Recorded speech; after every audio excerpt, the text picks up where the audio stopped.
Hello दोस्तों, आप सभी का आरवी क्लासेज में स्वागत है। दोस्तों, class 10th science chapter number 1 chemical reaction equations आज हम डिस्कस करने जा रहे हैं। तो दोस्तों, हमारी सीरीज चलेगी, इसमें कितने में 3 से 4 लेक्चर में ये हमारा चैप्टर पूरा फिनिश हो जाएगा। दोस्तों, देखते हैं हम लोग इसमें कैसे हमारा पहला चैप्टर है, जो पहली हेडिंग है हमारे चैप्टर की, तो वो है दोस्तों हमारे पास केमिकल रिएक्शन। तो हमें समझना है कि पहला जो हेडिंग है वो केमिकल रिएक्शन है। तो केमिकल रिएक्शन को मैं समझा दूँ, केमिकल रिएक्शन है क्या। तो केमिकल रिएक्शन ये कहती है कि जब दो या दो से अधिक हमारे सबस्टेंस मिलकर रिएक्ट कर कर एक नया सबस्टेंस बनाते हैं विद न्यू डिफरेंट प्रॉपर्टीज के साथ, तो ऐसी प्रोसेस को हम केमिकल रिएक्शन के नाम से जानते हैं। तो देखते हैं दोस्तों definition. Chemical reaction is a process in which new substance with different properties are formed. मतलब जो नया सबस्टेंस है वो हमारी नई प्रॉपर्टीज जो होती हैं, फिजिकल या केमिकल प्रॉपर्टीज, उनके अनुसार जो है एक न्यू प्रॉपर्टीज होती हैं। तो ऐसे प्रोसेस को, ऐसे फिनोमेना को हम क्या किस नाम से जानते हैं? Chemical reaction.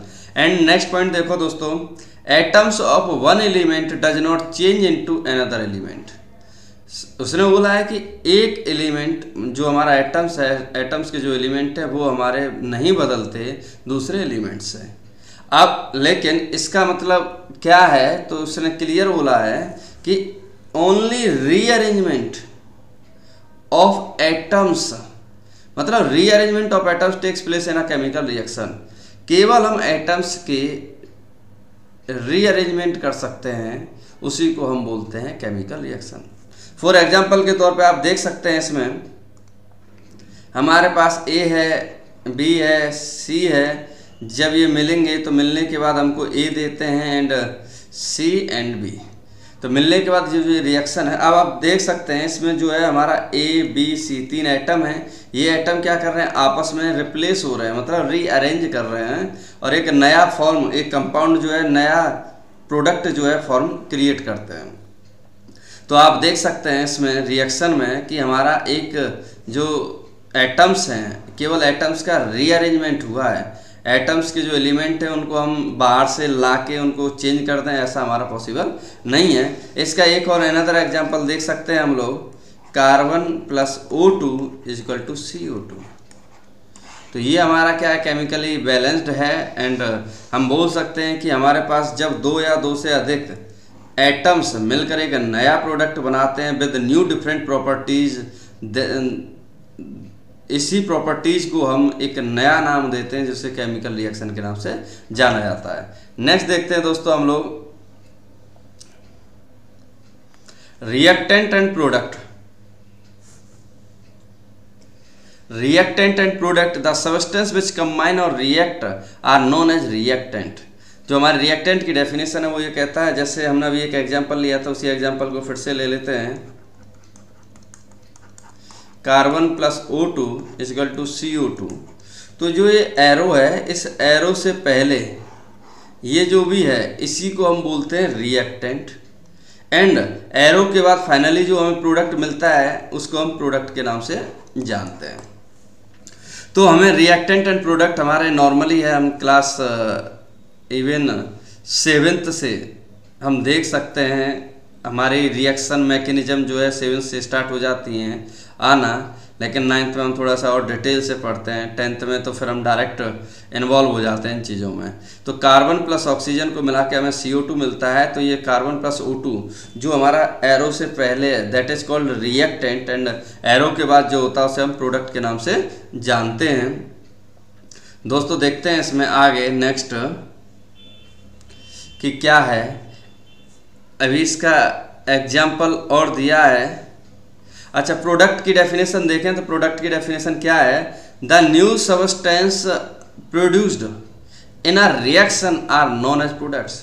मतलब ये कहना चाहता है कि जब हमारे जो सबस्टेंस होते हैं, रिएक्ट करने के बाद एक जो नया सबस्टेंस क्रिएट करते हैं, प्रोड्यूस करते हैं, that is known as products. यही जो हम CO2 को बार बार बोल रहे हैं ना, इसी को हम प्रोडक्ट के नाम से जानते हैं।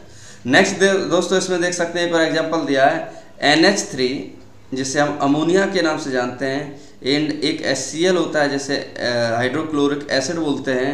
एंड फाइनली जो मिलकर बनता है वो बनता है NH4Cl। दोस्तों इसमें थोड़े से टर्म नए हैं। क्या नए मैं बता देना चाहता हूं, जैसे ए क्यू, इधर भी ए क्यू है। कहीं कहीं आपको देखो एस फॉर्म होता है तो उसे हम सॉलिड बोलते हैं, एल होता है तो उसे लिक्विड बोलेंगे, एंड कहीं कहीं जी लिखा होता है तो उसे हम गैस बोलते हैं, कहीं कहीं आपका ए क्यू लिखा होता है तो उसे एक्वस बोलते हैं, AQUEUS। एक्वस का मतलब एक तरह से होता है कि जलीय विलयन, मतलब उसमें पानी की मात्रा क्या होती है, ज़्यादा होती है। एक और होता है DIL, जिसे हम डाइल्यूट बोलते हैं। ये जो डाइल्यूट है ये भी एक तरह से जलीय विलयन का काम करेगा। एक वर्ड होता है CONC, जिसे हम कंसंट्रेट बोलते हैं। अब जो कंसंट्रेट है इसमें हमें ध्यान देना होगा कि ये जो है टोटली हमारा एक तरह से पानी की मात्रा ना के बराबर होती है। पानी इसमें नाम मात्र के लिए होता है, या पानी हम ये कहें कि पानी की मात्रा इसमें होती ही नहीं है। तो हमारे पास जो अमोनिया है एंड HCl है, जब ये मिलके एक रिएक्शन करते हैं तो हमारे पास बनता है अमोनियम क्लोराइड। तो अमोनियम क्लोराइड को हमें ध्यान रखना होगा, that is called product, and इधर एरो से जो पहले उनको हम रिएक्टेंट के नाम से जानते हैं। नेक्स्ट देखते हैं दोस्तों हम लोग। अब हमने जो भी केमिकल इक्वेशन जितनी भी बैलेंस की थी, हमने लिखा था अभी एक एग्जांपल इसमें C+O2 = CO2। तो दोस्तों इसमें देखोगे कार्बन का मास, ऑक्सीजन का मास एंड CO2 का मास। हमें अगर बैलेंस रखना है, हमें कोई भी इक्वेशन अगर हमारी पॉसिबल है तो उसके लिए एक लॉ आता है, उस लॉ को हम बोलते हैं law of conservation of mass. एक वर्ड इसमें बार बार जो आएगा आपका एक कंजर्वेशन है। ये आपका फिजिक्स में भी नाम सुनाई देता है और आप 9th में पढ़ चुके हो कंजर्वेशन वर्ड का मतलब। कंजर्वेशन का मतलब ये है जितना पहले था उतना ही बाद में होगा। अब वो मास की बात कर रहा है तो जितना मास पहले था उतना मास बाद में होगा। कंजर्वेशन ऑफ एनर्जी की बात करें, जितनी एनर्जी पहले थी उतनी एनर्जी बाद में होगी। कंजर्वेशन ऑफ मोमेंटम की बात करें तो जितना पहले था उतना मोमेंटम बाद में होगा। तो देखते हैं इसकी definition. Matter can neither be created not destroyed in a chemical reaction. This means that, इसका मतलब क्या है कि total mass of all reactant must be equal to total mass of product. हम बोल सकते हैं कि भैया जो टोटल मास है किसका, रिएक्टेंट का, वो बराबर होगा टोटल मास ऑफ प्रोडक्ट का। तो हमें याद रखना होगा कि हमारे पास रिएक्टेंट का जो टोटल मास है इक्वल टू प्रोडक्ट का जो टोटल मास है, उसी को हम क्या है, कंजर्वेशन ऑफ मास बोलते हैं। इसी में हम बोल सकते हैं 10 मास रिमेन्स कंजर्व्ड, मतलब मास को हम ना तो पैदा कर सकते हैं ना ही उसे नष्ट कर सकते हैं, बल्कि मास को हम एक फॉर्म से दूसरी फॉर्म में क्या उसे कन्वर्ट कर सकते हैं। तो यही हमारा law of conservation of mass होता है। इसके अलावा हम एक और एग्जांपल ले सकते हैं इसमें।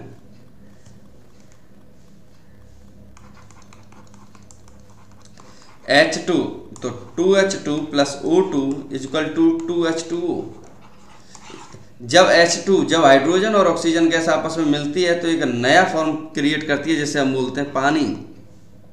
एरो से पहले इन सभी को रिएक्टेंट के नाम से जानते हैं, एंड एरो के बाद जो होते हैं उनको हम प्रोडक्ट के नाम से जानते हैं। नेक्स्ट देखते हैं दोस्तों हम लोग characteristics of a chemical reaction.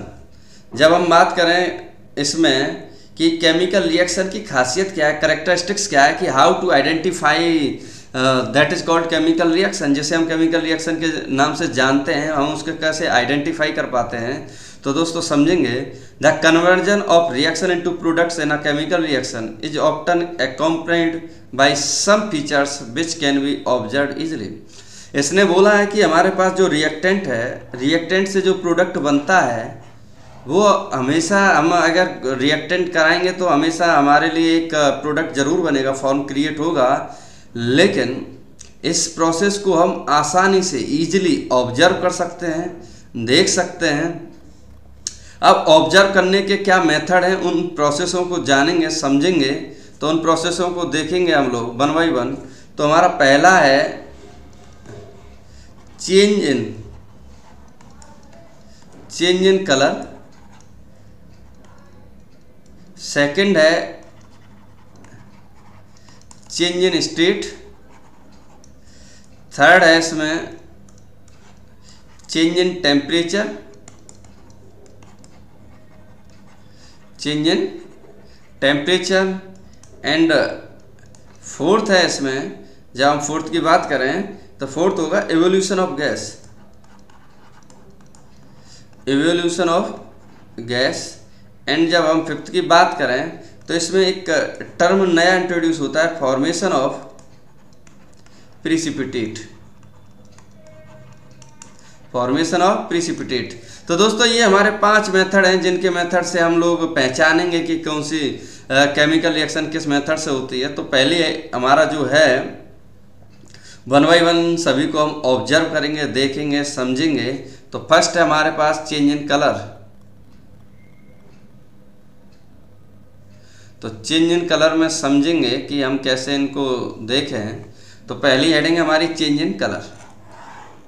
अब चेंज इन कलर, अब हमें मालूम है कि रिएक्शन, जब 2 रिएक्शन आपस में रिएक्ट करती हैं तो जो उनका जो कलर होता है रिएक्टेंट का, रिएक्ट करने के बाद प्रोडक्ट में जब जाएंगे तो उनका कलर बदल जाता है। अब इसमें कुछ डायग्राम दिया है। In some the chemical reaction in colour can be observe. तो इसमें आप देख सकते हैं कि हमारे कुछ बीकर हैं, उनमें कलर है डिफरेंट। तो आप देख सकते हैं 1 बाय 1 इसका कलर अलग है, इसमें अलग, सभी में क्या है, कलर अलग अलग है। अब कैसे इनके एग्जाम्पल हम लेते हैं, पहला एग्जाम्पल लेते हैं। तो formation of brown rust on black iron nail.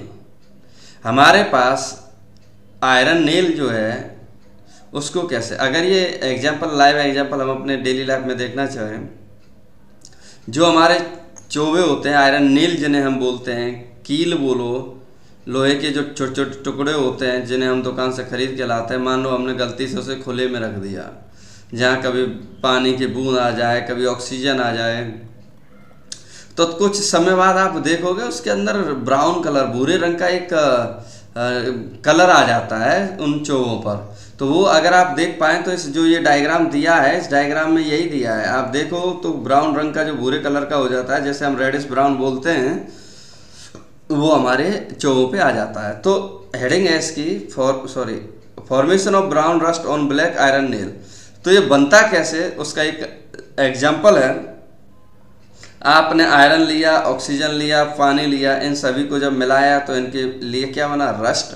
अच्छा, इसकी रिएक्शन क्या है, वो रिएक्शन देख लेते हैं हम लोग कि हम इसकी जो रिएक्शन होगी क्या है।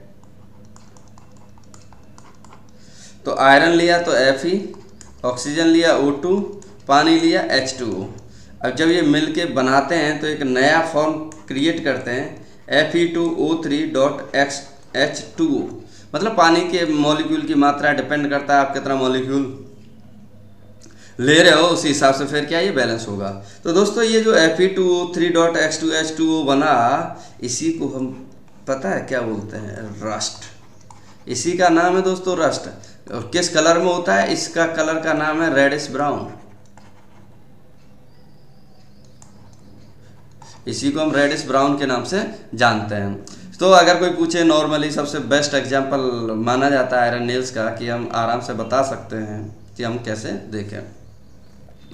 नेक्स्ट देख सकते हैं दोस्तों, अगला एक एग्जांपल है हमारे पास। Copper sulphate solution colour change from blue to pale green when iron nail is dipped in it.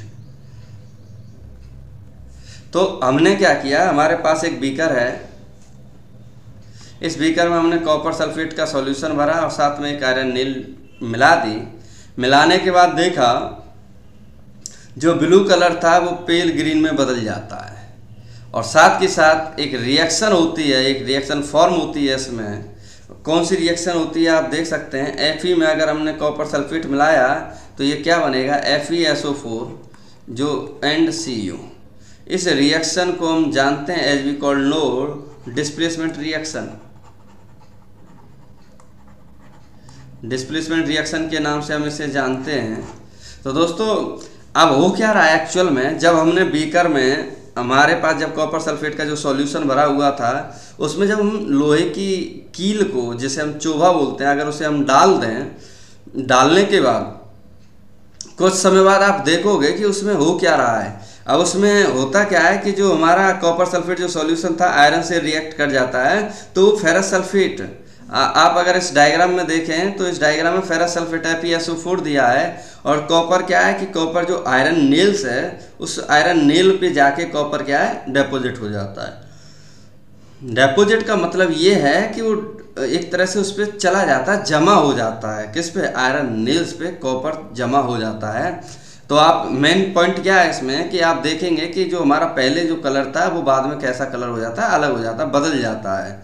यही हमारा क्या है, रिएक्शन है। नेक्स्ट देखते हैं दोस्तों हम लोग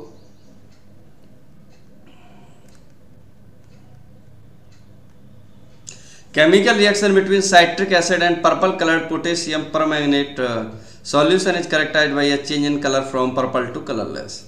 अब आप इसमें देखोगे कि हमारे पास एक साइट्रिक एसिड है एंड एक है पोटेशियम परमैंगनेट, जिसे हम MnO2 बोलते हैं। इधर नीचे लिख लेते हैं MnO2 माइनस, जब MnO4 होता है इसका, तो जब हम इससे Mn2 प्लस में टूटता है तो आप देखोगे जो परमैंगनेट है उसमें क्या हो रहा है, ऑक्सीजन की कमी हो रही है। ऑक्सीजन की कमी का मतलब क्या है, उसको हम जानते हैं रिडक्शन के नाम से। एंड हमारे पास जो साइट्रिक एसिड है, इसमें कौन सी रिएक्शन होती है, ऑक्सीडेशन। अगर हम इन दोनों को मिला दें, रिडक्शन एंड ऑक्सीडेशन, एक ही रिएक्शन में रिडक्शन भी होता है और ऑक्सीडेशन भी होता है, that is called redox reaction. इसको हम रेडॉक्स रिएक्शन के नाम से जानते हैं। एंड ये जितनी भी रिएक्शन हम बोल रहे हैं, displacement, reduction, oxidation, types of chemical reaction के नाम से जानी जाती हैं। इनको अभी हम 1 बाय 1 डिस्कस करेंगे, लेकिन जब चेंज इन कलर में आ रहा है तो हम थोड़ा सा इसको इंट्रोड्यूस कर रहे हैं। इनको डिटेल से हम आगे आने वाले चैप्टरों में पढ़ेंगे कि रिडक्शन क्या होता है, ऑक्सीडेशन क्या होता है, या हम बोल सकते हैं कि REDOX रेडॉक्स रिएक्शन क्या होता है। ये सभी हम 1 बाय 1 डिस्कस करेंगे। फिलहाल इसने बोला है कि जो इसका कलर है, जो हमारे पास पर्पल कलर है, पर्पल कलर से ये कलरलेस में बदल जाता है। मतलब इसके अंदर हमारे जो कलर होता है वो कलर हमारा कलरलेस ही हो जाता है। तो ये हमारी एक रिएक्शन थी इसी में कि हमारी जो है citric acid and potassium permanganate को जब हम रिएक्शन कराते हैं तो इनका जो कलर होता है वो कलर हमारा क्या है, कलरलेस में बदल जाता है। नेक्स्ट देखते हैं दोस्तों, हमारे पास एक रिएक्शन है जिसमें हमने सल्फर को एंड सल्फर डाइऑक्साइड हमने क्या किया कि SO2 को जब हमने पोटेशियम डाइक्रोमोनेट, जिसे हम बोलते हैं K2Cr2O7 में बदलते हैं तो एक नया गैस फॉर्म होती है जिसे हम SO3 बोलते हैं। तो dichromate solution is characterised by a change to green. अब जब हम इन दोनों की रिएक्शन कराते हैं, रिएक्शन कराने के बाद आप देखेंगे जो इनका कलर होता है वो कलर आपस में बदल जाता है, तो इनका कलर भी हमारा ग्रीन में हो जाता है।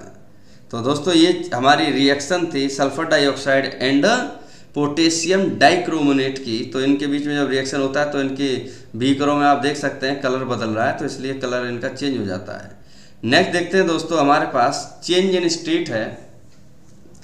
चेंज इन स्टेट में आप देखोगे कि हम 1 बाय 1 इनके देखे हैं तो the physical state of the substance normally changes. अगर आप देखें हमारे पास जो डायग्राम दिया है, ये गैस है, लिक्विड है एंड सॉलिड है। जब ये आपस में रिएक्शन करती हैं तो ये रिएक्शन करके जो एक नए नाम से जानी जाती हैं, वाटर बॉयल्स है, फ्रीजिंग, मेल्टिंग, कंडेंसेशन, एवेपोरेशन, इन सभी के ये नाम से जानी जाती हैं। लेकिन एक्चुअल में केमिस्ट्री के टर्म में समझना चाहें तो क्या है देखते हैं। Formation of solid MgO from Mg and gaseous state O2। तो हमने क्या किया, Mg के साथ अगर हम O2 की रिएक्शन कराएंगे तो हमारे पास क्या फॉर्म होगा, तो हम उसे बोलते हैं 2MgO। तो दोस्तों आप देख सकते हैं Mg जो हमारा है, Mg किस फॉर्म में, सॉलिड, ये भी गैस में है और ये वाला किस फॉर्म में, सॉलिड में। तो जब मैग्नीशियम को हम ऑक्सीजन की प्रेजेंस में जब हम उसे हीट करते हैं, गर्म करते हैं, करने के बाद आप देखोगे कि मैग्नीशियम ऑक्साइड बनता है। अगर दोस्तों कहीं O किसी के साथ सिंगल आता है तो वो जनरली ऑक्साइड के नाम से जाना जाता है। देखो दोस्तों, कुछ टर्म है, जैसे मान लो NO3 है, हमारे पास NO3 है, तो हम इसको नाइट्रेट के नाम से जानते हैं। जब भी NO3 किसी के साथ मिलेगा, जैसे मान लो CsNO3 का होल ट्वाइस, तो हम बोलेंगे calcium nitrate, sodium nitrate, calcium nitrate, ये सभी क्या हमारे नाम से जाने जाते हैं। मान लो हमारे पास है SO4, तो हम इसे सल्फेट के नाम से जानते हैं। अगर हमारे पास मान लो कहीं O सिंगल है, तो उसको हम ऑक्साइड के नाम से जानते हैं। तो 1 by 1 हम यूज होंगे, तो हमें ये ध्यान रखना होगा कि NO3 अगर मिक्स आ जाए तो NO3 को नाइट्रेट, SO4 को सल्फेट, O को ऑक्साइड के नाम से जानते हैं। तो दोस्तों, इसमें हमने क्या किया था कि Mg को, जो मैग्नीशियम है, उसे ऑक्सीजन की प्रेजेंस में जब हम गर्म करने पे ये क्या एक सॉलिड फॉर्म बनता है किसका, MgO का। तो आप देख सकते हैं कि जो स्टेट है हमारी वो बदलती जाती है। नेक्स्ट देखते हैं दोस्तों हम लोग, formation of hydrogen gas from the reaction of solid zinc with liquid H2SO4। जब जिंक की रिएक्शन अगर हम डाइल्यूट H2SO4 के साथ करा देते हैं, तो आप देखोगे कि हमारे पास जो जिंक सल्फेट है ZnSO4 प्लस हाइड्रोजन एक गैस होती है, जो हमारी कैसी है, वो निकल जाती है।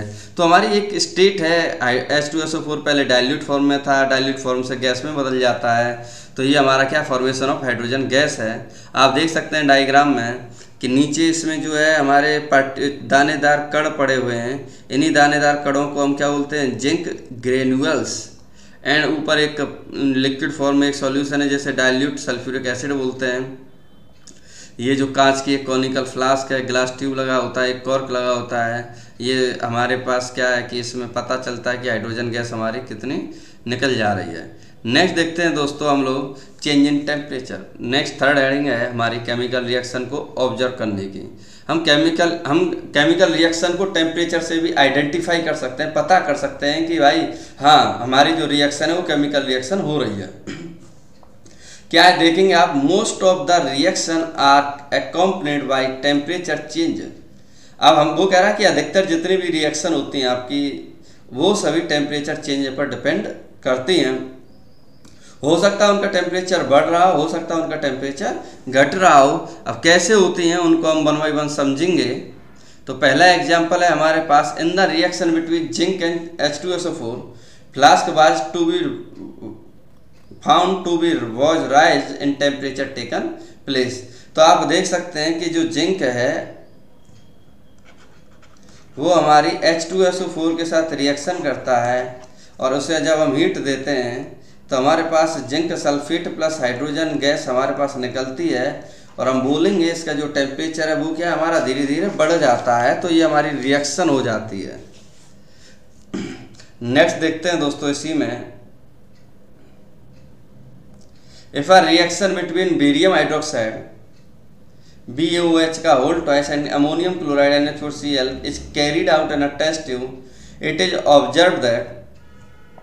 हमारे पास जो एक टेस्ट ट्यूब होती है, उस टेस्ट ट्यूब में जब बॉटम की बात करें तो बॉटम में जब हमारा एक सॉल्यूशन बैठ जाता है, और बैठने के बाद वो अगर हमारा पास कूल हो जाता है COOLER, कूलर हो जाता है, तो इसको एक नाम दिया गया इस रिएक्शन का, इसको बोला गया एंडोथर्मिक रिएक्शन। एंडोथर्मिक का मतलब है कि ये हीट को कूल करे, मतलब एक ठंडापन दे। और एक रिएक्शन होती है एंडोथर्मिक, दूसरी होती है एक्सोथर्मिक। एक्सोथर्मिक में क्या है, इसमें हीट रिलीज होती है। तो हीट रिलीज जो प्रोसेस है वो एक्सोथर्मिक है, और जिसमें हीट गेन करे that is called endothermic reaction. देखेंगे आगे इसमें अगला पॉइंट है evolution of gas. Evolution of gas का मतलब यही है कि इन सम केसेस ये गैस में भी इवॉल्व, मतलब इसमें कहना चाहता है कि भैया आपके कुछ केसों में क्या है, गैस भी हमारी इवॉल्व होती है, मतलब बाहर निकलती है। कैसे, इसका एग्जांपल देखेंगे हम लोग। अभी हम देखें कि हमारे पास एक जिंक एक मेटल है जिसकी रिएक्शन हम डाइल्यूट HCl के साथ करा दें, तो जिंक की डाइल्यूट HCl के साथ रिएक्शन कराएंगे तो ये बनेगा जिंक क्लोराइड ZnCl2 एंड साथ में बनेगा हाइड्रोजन गैस। ये जो हाइड्रोजन गैस है that is called evolution of gas. And next बोल सकते हैं हम लोग कि हमारे पास कार्बन है प्लस O2 है, तो ये बनेगा CO2। एक तरह से ये भी क्या है, हमारी गैस है, जिसमें साफ साफ बोला है evolution of CO2 gas during burning of any fuel which contains carbon. ऐसा कोई फ्यूल हो जिसमें कार्बन भी प्रेजेंस में हो और वो हमारी क्या है ऑक्सीजन के साथ प्रेजेंस में वो बर्न करे, हीट करे, और हीट करने के बाद उसमें जो गैस होती है उसे हम CO2 गैस के नाम से जानते हैं, और इसी को प्रोसेस को हम बोलते हैं एवोल्यूशन ऑफ गैस। नेक्स्ट देखते हैं दोस्तों हम लोग the chemical reaction between sodium carbonate and dilute hydrochloric acid is characterised by the evolution of carbon gas. अब इस डायग्राम में आप देखेंगे कि नीचे ये जो हमारे पास टेस्ट ट्यूब है, इस टेस्ट ट्यूब में नीचे क्या है, ये दानेदार जो होते हैं इसे सोडियम कार्बोनेट के नाम से जाना गया, एंड इसमें जो केमिकल भरा हुआ उसको डाइल्यूट हाइड्रोक्लोरिक एसिड बोला गया। जब इसकी रिएक्शन हुई तो रिएक्शन होने पे कार्बन डाइऑक्साइड गैस मिली हमें, और कार्बन डाइऑक्साइड गैस का मतलब एक तरह से हम बोल सकते हैं कि कार्बन गैस का एक फॉर्म जनरेट हुई इससे। नेक्स्ट प्रोसेस है हमारा लास्ट पॉइंट जिसे हम बोलते हैं इस आज के टॉपिक का, आज के लेक्चर का लास्ट है कि how to identify chemical reaction, and last point is formation of precipitate. तो हम देखेंगे इसमें reaction that result in the formation of insoluble product are known as precipitation reaction. तो प्रिसिपिटेशन रिएक्शन को हम अगर जाने तो इसको बोलते हैं इनसॉल्युबल प्रोडक्ट। इनसॉल्युबल प्रोडक्ट का मतलब क्या है, तो नेक्स्ट देखेंगे a precipitate is a solid product which separates out from solution during a chemical reaction. बोला है कि केमिकल रिएक्शन के दौरान जो सॉल्यूशन में जो एक सॉलिड जो पार्ट होता है और जो नीचे बैठ जाता है, जो घुलता नहीं है इनसॉल्युबल प्रोडक्ट के रूप में, दैट इज कॉल्ड प्रिसिपिटेट। अच्छा, प्रिसिपिटेट बोला तो प्रिसिपिटेट का मतलब हम अगर फील करें तो कैसे कर सकते हैं, तो इसमें देखना चाहें some chemical reaction are characterised by the formation of precipitate. तो आप इसमें देखोगे हमारे पास एक टेस्ट ट्यूब है, इस टेस्ट ट्यूब में एक सॉल्यूशन है अलग और दूसरा सॉल्यूशन अलग है। तो ये जो नीचे बैठा हुआ है ये हम बोल सकते हैं कि सॉलिड फॉर्म में इनसॉल्युबल प्रोडक्ट है, जिसे हम पाउडर फॉर्म बोल सकते हैं, दैट इज कॉल्ड प्रिसिपिटेशन। इसी को हम प्रिसिपिटेशन बोलते हैं। प्रिसिपिटेशन मतलब साफ बोला कि प्रिसिपिटेशन का मतलब है कि भैया आपने जो भी रिएक्शन कराई उस रिएक्शन में जो टेस्ट ट्यूब होती है, कांच की जो परख नली होती है, उस परख नली में टेस्ट ट्यूब में नीचे जो पाउडर फॉर्म में जो बैठ जाता है दैट इज कॉल्ड प्रिसिपिटेशन। इसके एग्जाम्पल देखते हैं और हम अलग से। The chemical reaction between potassium iodide and lead nitrate is characterised by the formation of yellow precipitate. आप देखेंगे कि इसने बोला है कि पोटेशियम आयोडाइड Ki की रिएक्शन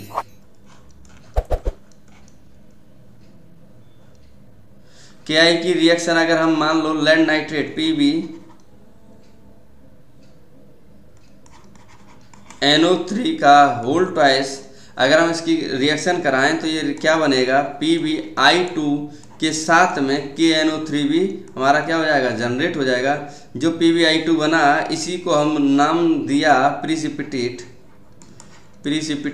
और ये किस कलर में होता है, तो इस कलर का नाम है येलो।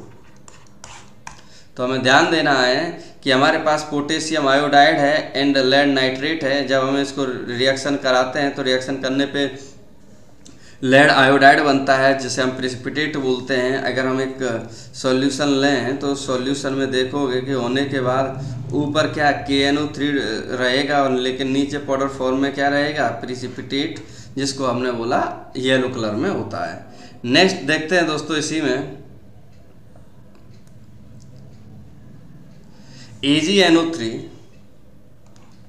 एक्वस फॉर KCl हमारा ये बनेगा AgCl एंड KNO3। तो ये जब बनता है तो ये जो AgCl बना इसी को हमने बोला प्रिसिपिटेट, और प्रिसिपिटेट बोला तो ये हमारा किस फॉर्म में होता है, तो इस फॉर्म को हम बोलते हैं वाइट कलर में मिलता है। अगर हमने किसी में दो तरह के निशान होते हैं एरो के, एक तो होता है ऊपर, जो ऊपर होता है उसे हम गैस के नाम से जानते हैं, एंड जो डाउनवर्ड होता है उसको हम प्रिसिपिटेट के नाम से जानते हैं। तो दोस्तों इसमें हमारी रिएक्शन जो हो रही है AgNO3, Ag को सिल्वर, NO3 को नाइट्रेट, तो सिल्वर नाइट्रेट की रिएक्शन पोटेशियम क्लोराइड से कराते हैं। तो होता क्या है कि इसमें AgCl and KNO3 form create करता है। जो AgCl है वो हमारा वाइट प्रिसिपिटेट की फॉर्म में क्या है उस टेस्ट ट्यूब में नीचे बैठ जाता है। नेक्स्ट रिएक्शन देखते हैं हम लोग, AgNO3 एंड NaCl जब रिएक्ट करता है, आप देखो Ag माने सुनो जी, तो AgNO3 जब हमारे रिएक्ट करेगा तो AgCl किस नाम से, AgCl के नाम से, ये इसी प्रोसेस को हम नाम देंगे PPT मतलब हो जाएगा प्रिसिपिटेट। और प्रिसिपिटेट है तो अगर इसके कलर की जब बात करें तो ये भी किस कलर में मिलता है, हमें वाइट कलर में मिला जाता है। नेक्स्ट देखते हैं दोस्तों,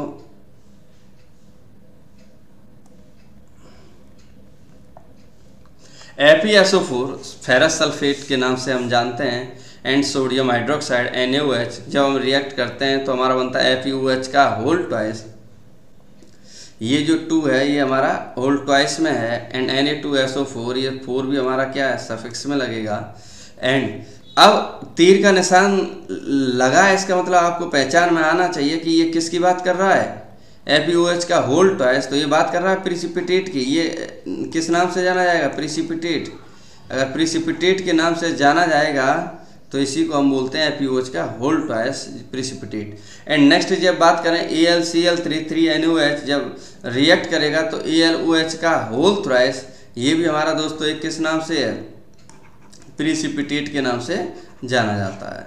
थैंक यू दोस्तों, आज हमने इस चैप्टर में केमिकल रिएक्शन की करैक्टरिस्टिक्स के बारे में समझा।